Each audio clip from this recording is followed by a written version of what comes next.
ओम शांति। 23 अक्टूबर 2024 के ईश्वरीय महावाक्य। पहले सुनते हैं मुरली के मुख्य पॉइंट्स। बाबा ने कहा, देह अभिमान में आकर तुम सभी उल्टे हो गए थे। अपने को आत्मा के बदले शरीर समझना, इसको कहा जाता है उल्टा लटकना। यह ज्ञान जो अभी तुमको मिलता है, इसे पहले स्वयं में धारण कर फिर दूसरों को भी कराना चाहिए। जितना बहुतों का कल्याण करेंगे उतना ऊंच पद पाएंगे।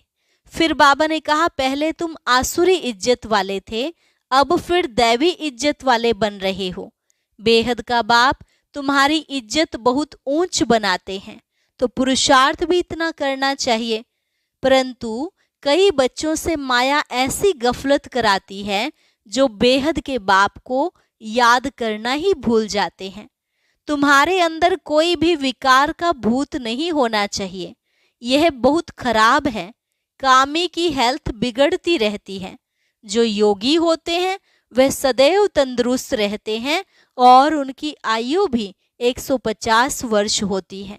लास्ट में बाबा ने कहा, बच्चे अब धैर्य धरो, बाकी थोड़ा समय है, तुम इस रावण राज्य में हो। अगर अच्छी रीति पढ़ेंगे तो सुख धाम में चले जाएंगे। अब इस दुख धाम को भूलते जाओ, अपने शांति धाम और सुख धाम को याद करो। अब सुनते हैं महावाक्यों को विस्तार से। मुरली का सार। मीठे बच्चे, तुम्हारी यात्रा बुद्धि की है, इसे ही रूहानी यात्रा कहा जाता है। तुम अपने को आत्मा समझते हो, शरीर नहीं। शरीर समझना अर्थात उल्टा लटकना। प्रश्न, माया के पॉम्प में मनुष्यों को कौन सी इज्जत मिलती है? उत्तर, आसुरी इज्जत। मनुष्य किसी को भी आज थोड़ी इज्जत देते, कल उसकी बेइज्जती करते हैं, गालियां देते हैं। माया ने सबकी बेइज्जती की है, पतित बना दिया है। बाप आए हैं तुम्हें दैवी इज्जत वाला बनाने। ओम शांति। रूहानी बाप रूहों से पूछते हैं, कहाँ बैठे हो? तुम कहेंगे विश्व की रूहानी यूनिवर्सिटी में। रूहानी अक्षर तो वो लोग जानते नहीं। विश्वविद्यालय तो दुनिया में अनेक हैं। यह है सारे विश्व में एक ही रूहानी विद्यालय, एक ही पढ़ाने वाला है। क्या पढ़ाते हैं? रूहानी नॉलेज। तो यह है स्पिरिचुअल विद्यालय अर्थात रूहानी पाठशाला। स्पिरिचुअल अर्थात रूहानी नॉलेज पढ़ाने वाला कौन है, यह भी तुम बच्चे ही अभी जानते हो। रूहानी बाप ही रूहानी नॉलेज पढ़ाते हैं, इसलिए उनको टीचर भी कहते हैं। स्पिरिचुअल फादर पढ़ाते हैं। अच्छा, फिर क्या होगा? तुम बच्चे जानते हो, इस रूहानी नॉलेज से हम अपना आदि सनातन देवी देवता धर्म स्थापन करते हैं। एक धर्म की स्थापना, बाकी जो इतने सब धर्म हैं उनका विनाश हो जाएगा। इस स्पिरिचुअल नॉलेज का सब धर्मों से क्या ताल्लुक है, यह भी तुम अब जानते हो। एक धर्म की स्थापना इस रूहानी नॉलेज से होती है। यह लक्ष्मी नारायण विश्व के मालिक थे ना, उनको कहेंगे रूहानी दुनिया, स्पिरिचुअल वर्ल्ड। इस स्पिरिचुअल नॉलेज से तुम राजयोग सीखते हो, राजाई स्थापन होती है। अच्छा, फिर और धर्मों से क्या ताल्लुक है? और सभी धर्म विनाश को पाएंगे, क्योंकि तुम पावन बनते हो तो तुमको नई दुनिया चाहिए। इतने सब अनेक धर्म खत्म हो जाते हैं, एक धर्म रहेगा, उसको कहा जाता है विश्व में शांति का राज्य। अभी है पतित अशांति का राज्य, फिर होगा पावन शांति का राज्य। अभी तो अनेक धर्म हैं, कितनी अशांति है, सब पतित ही पतित हैं। रावण का राज्य है ना। अब बच्चे जानते हैं 5 विकारों को जरूर छोड़ना है, यह साथ में नहीं ले जाने हैं। आत्मा अच्छे व बुरे संस्कार ले जाती है ना। अब बाप तुम बच्चों को पवित्र बनने की बात बताते हैं। उस पावन दुनिया में कोई भी दुख होता नहीं। यह स्पिरिचुअल नॉलेज पढ़ाने वाला कौन है? स्पिरिचुअल फादर, सभी आत्माओं का बाप। स्पिरिचुअल फादर क्या पढ़ाएंगे? Spiritual knowledge. इसमें कोई भी किताब आदि की दरकार नहीं, सिर्फ अपने को आत्मा समझ बाप को याद करना है, पावन बनना है। बाप को याद करते करते अंतमति सो गति हो जाएगी। यह है याद की यात्रा। यात्रा अक्षर अच्छा है, वह है जिस्मानी यात्राएं, यह है रूहानी। उसमें तो पैदल जाना पड़ता है, हाथ पांव चलाते हैं। इसमें कुछ नहीं, सिर्फ याद करना है। भले कहाँ भी घूमो फिरो, उठो बैठो, अपने को आत्मा समझ बाप को याद करो। डिफिकल्ट बात नहीं है, सिर्फ याद करना है। यह तो रियलिटी है ना। आगे तुम उल्टे चल रहे थे, अपने को आत्मा के बदले शरीर समझना, इसको कहा जाता है उल्टा लटकना। अपने को आत्मा समझना, यह है सुल्टा। अल्लाह जब आते हैं तब आकर पावन बनाते हैं। अल्लाह की पावन दुनिया है, रावण की पतित दुनिया है। देह अभिमान में सभी उल्टे हो गए हैं। अब एक ही बार देही अभिमानी बनना है तो तुम अल्लाह के बच्चे हो। अल्लाहू नहीं कहेंगे।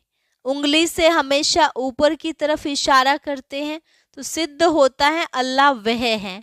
तो यहाँ जरूर दूसरी चीज है, हम उस अल्लाह बाप का बच्चा हूँ, हम भाई भाई हैं। अल्लाह हूँ कहने से फिर उल्टा हो जाएगा कि हम सब बाप हैं, परंतु नहीं, बाप एक है, उनको याद करना है। अल्लाह एवर प्योर है। अल्लाह खुद बैठ पढ़ाते हैं। थोड़ी सी बात में मनुष्य कितना मूंझते हैं। शिव जयंती भी मनाते हैं ना। श्री कृष्ण है स्वर्ग का पहला राजकुमार।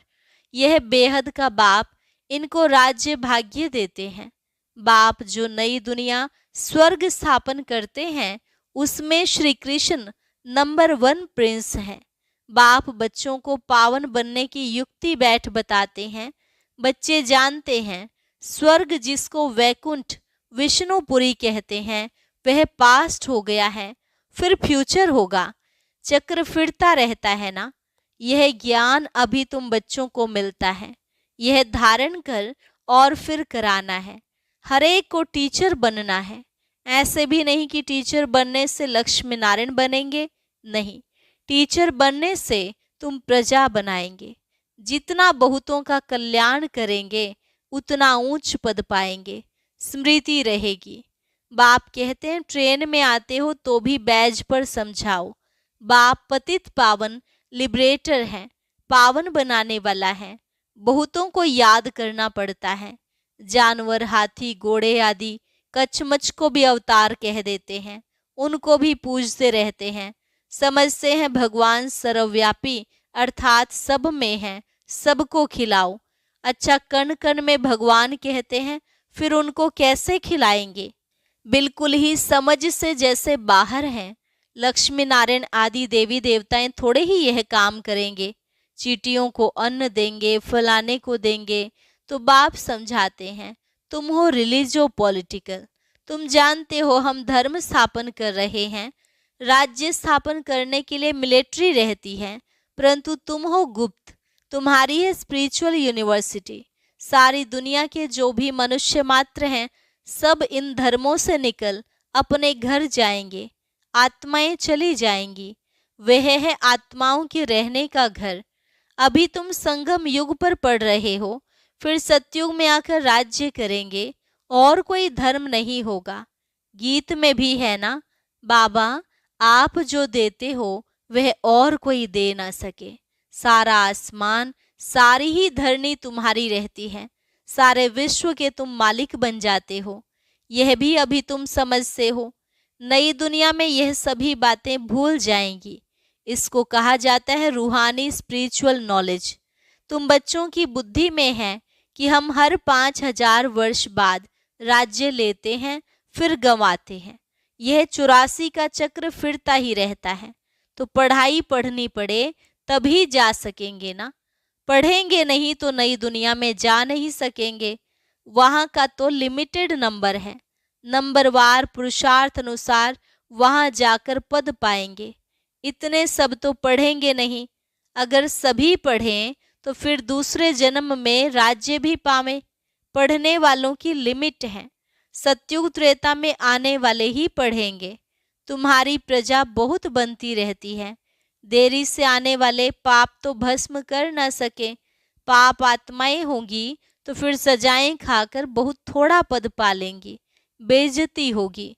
जो अभी माया की बहुत इज्जत वाले हैं वह बेइज्जत बन जाएंगे। यह है ईश्वरीय इज्जत, वह है आसुरी इज्जत। ईश्वरीय अथवा दैवी इज्जत और आसुरी इज्जत में रात दिन का फर्क है। हम आसुरी इज्जत वाले थे, अब फिर दैवी इज्जत वाले बनते हैं। आसुरी इज्जत से बिल्कुल बेगर बन जाते हो। यह है कांटों की दुनिया, तो बेइज्जती हुई ना, फिर कितनी इज्जत वाले बनते हो। यथा राजा रानी तथा प्रजा। बेहद का बाप तुम्हारी इज्जत बहुत ऊंच बनाते हैं, तो इतना पुरुषार्थ भी करना है। सब कहते हैं हम अपनी इज्जत ऐसी बनावें, अर्थात नर से नारायण, नारी से लक्ष्मी बन जाएं। इनसे ऊंच इज्जत कोई की है नहीं। कथा भी नर से नारायण बनने की ही सुनते हैं। अमर कथा, तीसरी की कथा, यह एक ही है। यह कथा अभी ही तुम सुनते हो। तुम बच्चे विश्व के मालिक थे, फिर 84 जन्म लेते नीचे उतरते आए हो। फिर पहला नंबर का जन्म होगा। पहले नंबर जन्म में तुम बहुत ऊंच पद पाते हो। राम इज्जत वाला बनाते हैं, रावण बेइज्जतवान बना देते हैं। इस नॉलेज से ही तुम मुक्ति, जीवन मुक्ति को पाते हो। आधा कल्प रावण का नाम नहीं रहता है। यह बातें अभी तुम बच्चों की बुद्धि में आती हैं, सो भी नंबरवार। कल्प कल्प ऐसे ही तुम नंबरवार पुरुषार्थ अनुसार समझदार बनते हो। माया गफलत कराती है। बेहद के बाप को याद करना ही भूल जाते हैं। भगवान पढ़ाते हैं, वह हमारा टीचर बना है, फिर भी एब्सेंट रहते हैं, पढ़ते नहीं हैं। दर दर धक्के खाने की आदत पड़ी हुई है। पढ़ाई पर जिनका ध्यान नहीं रहता है तो उनको फिर नौकरी में लगा देना होता है। धोबी आदि का काम करते हैं, उसमें पढ़ाई की क्या दरकार है। व्यापार में मनुष्य मल्टी मिलियनियर बन जाते हैं, नौकरी में इतना नहीं बनेंगे, उसमें तो फिक्स पगार मिलेगी। अब तुम्हारी पढ़ाई है विश्व की बादशाही के लिए। यहाँ कहते हैं ना हम भारतवासी हैं, पीछे फिर तुमको कहेंगे विश्व के मालिक। वहाँ देवी देवता धर्म के सिवाय दूसरा कोई धर्म होता नहीं। बाप तुमको विश्व का मालिक बनाते हैं तो उनकी मत पर चलना चाहिए। कोई भी विकार का भूत नहीं होना चाहिए। ये भूत बहुत खराब हैं। कामी की हेल्थ बिगड़ती रहती है, ताकत कम हो जाती है। इस काम विकार ने तुम्हारी ताकत बिल्कुल खत्म कर दी है। नतीजा यह हुआ है, आयु कम होती गई है, भोगी बन पड़े हो। कामी, भोगी, रोगी सब बन जाते हैं। वहाँ विकार होता नहीं। तो योगी होते हैं सदैव तंदुरुस्त, और आयु भी 150 वर्ष होती है। वहाँ काल खाता नहीं। इस पर एक कथा भी बताते हैं। कोई से पूछा गया पहले सुख चाहिए या पहले दुख चाहिए, तो उनको कोई ने इशारा दिया, बोलो पहले सुख चाहिए, क्योंकि सुख में चले जाएंगे तो वहाँ कोई काल आएगा नहीं, अंदर घुस न सके। एक कथा बना दी है। बाप समझाते हैं तुम सुख धाम में रहते हो तो वहाँ कोई काल होता नहीं, रावण राज्य ही नहीं। फिर जब विकारी बनते हैं तो काल आता है। कथाएं कितनी बना दी हैं, काल ले गया, फिर यह हुआ। न काल देखने में आता है, न आत्मा दिखाई पड़ती है। इनको कहा जाता है दंत कथाएं। कन रस की बहुत कहानियां हैं। अब बाप समझाते हैं वहाँ अकाले मृत्यु कभी होती नहीं, आयु बड़ी होती है और पवित्र रहते हैं। 16 कला, फिर कला कम होते होते एकदम 9 कला हो जाते हैं। मुझ निर्गुण हारे में कोई गुण नहीं। एक निर्गुण संस्था भी बच्चों की है। कहते हमारे में कोई गुण नहीं, हमको गुणवान बनाओ, सर्वगुण संपन्न बनाओ। अब बाप कहते हैं पवित्र बनना है, मरना भी है सबको। इतने ढेर मनुष्य सत्युग में नहीं होते, अभी तो कितने ढेर हैं। वहाँ बच्चा भी योग बल से होता है। यहाँ तो देखो कितने बच्चे पैदा करते रहते हैं। बाप फिर भी कहते हैं बाप को याद करो, वह बाप ही पढ़ाते हैं। टीचर पढ़ाने वाला याद पड़ता है। तुम जानते हो शिव बाबा हमको पढ़ा रहे हैं, क्या पढ़ाते हैं वह भी तुमको मालूम है। तो बाप अथवा टीचर से योग लगाना है। नॉलेज बहुत ऊंची है। अभी तुम सबकी स्टूडेंट लाइफ है। ऐसी यूनिवर्सिटी कभी देखी जहां बच्चे बूढ़े जवान सब इकट्ठे पढ़ते हो, एक ही स्कूल, एक ही पढ़ाने वाला टीचर हो और जिसमें ब्रह्मा स्वयं भी पढ़ता हो। वंडर है ना। शिव बाबा तुमको पढ़ाते हैं, यह ब्रह्मा भी सुनते हैं। बच्चा चाहे बूढ़ा कोई भी पढ़ सकते हैं। तुम भी पढ़ते हो ना यह नॉलेज। अब पढ़ाना शुरू कर दिया है। दिन प्रतिदिन टाइम कम होता चला जाता है। अभी तुम बेहद में चले गए हो। जानते हो यह 5000 वर्ष का चक्र कैसे पास हुआ। पहले एक धर्म था, अभी कितने ढेर धर्म हैं। अभी सॉवरेंटी नहीं कहेंगे, इनको कहा जाता है प्रजा का प्रजा पर राज्य। पहले पहले बहुत पावरफुल धर्म था, सारे विश्व के मालिक थे। अभी अधर्मी बन पड़े हैं, कोई धर्म नहीं है, सब में 5 विकार हैं। बेहद का बाप कहते हैं बच्चों अब धैर्य धरो, बाकी थोड़ा समय तुम इस रावण राज्य में हो। अच्छी रीति पढ़ेंगे तो फिर सुख धाम में चले जाएंगे। यह है दुख धाम। तुम अपने शांति धाम और सुख धाम को याद करो, इस दुख धाम को भूलते जाओ। आत्माओं का बाप डायरेक्शन देते हैं, हे रूहानी बच्चों। रूहानी बच्चों ने इन ऑर्गन्स द्वारा सुना। तुम आत्माएं जब सतयुग में सतो प्रधान थी तो तुम्हारा शरीर भी फर्स्ट क्लास सतो प्रधान था। तुम बड़े धनवान थे, फिर पुनर्जन्म लेते लेते क्या बन गए हो। रात दिन का फर्क है। दिन में हम स्वर्ग में थे, रात में हम नरक में हैं। इनको कहा जाता है ब्रह्मा का 100 ब्राह्मणों का दिन और रात। 63 जन्म धक्के खाते रहते हैं। अंधियारी रात है ना, भटकते रहते हैं। भगवान कोई को मिलता ही नहीं। इसको कहा जाता है भूल भुलैया का खेल। तो बाप तुम बच्चों को सारी सृष्टि के आदि मध्य अंत का समाचार सुनाते हैं। अच्छा, मीठे मीठे सिकिलधे बच्चों प्रति मात पिता बाप दादा का याद प्यार और गुड मॉर्निंग। रूहानी बाप की रूहानी बच्चों को नमस्ते। रूहानी बच्चों की रूहानी बाप दादा को नमस्ते नमस्ते, गुड मॉर्निंग। धारणा के लिए मुख्य सार, दर दर धक्के खाने की आदत छोड़ भगवान की पढ़ाई ध्यान से पढ़नी है, कभी एब्सेंट नहीं होना है। बाप समान टीचर भी जरूर बनना है, पढ़कर फिर पढ़ाना है। सत्यनारायण की सच्ची कथा सुन नर से नारायण बनना है। ऐसा इज्जतवान स्वयं को स्वयं ही बनाना है। कभी भूतों के वशीभूत हो, इज्जत गंवानी नहीं है। वरदान, संबंध और प्राप्तियों की स्मृति द्वारा सदा खुशी में रहने वाले सहज योगी भव।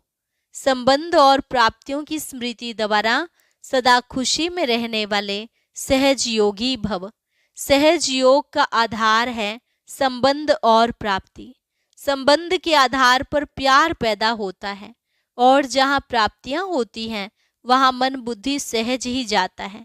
तो संबंध में मेरेपन के अधिकार से याद करो, दिल से कहो मेरा बाबा, और बाप द्वारा जो शक्तियों का, ज्ञान का, गुणों का, सुख शांति आनंद प्रेम का खजाना मिला है उसे स्मृति में इमर्ज करो। इससे अपार खुशी रहेगी और सहज योगी भी बन जाएंगे। स्लोगन, देह भान से मुक्त बनो तो दूसरे सब बंधन स्वतः खत्म हो जाएंगे। ओम शांति। आज के ज्ञान मोती में बाबा ने बताया कि लास्ट घड़ी से कुछ समय पहले स्पष्ट साक्षात्कार होगा। अब ऐसे कौन से राज हैं जो उस घड़ी खुलने वाले हैं, ये जानने के लिए सुनते हैं आज का अव्यक्त ज्ञान मोती।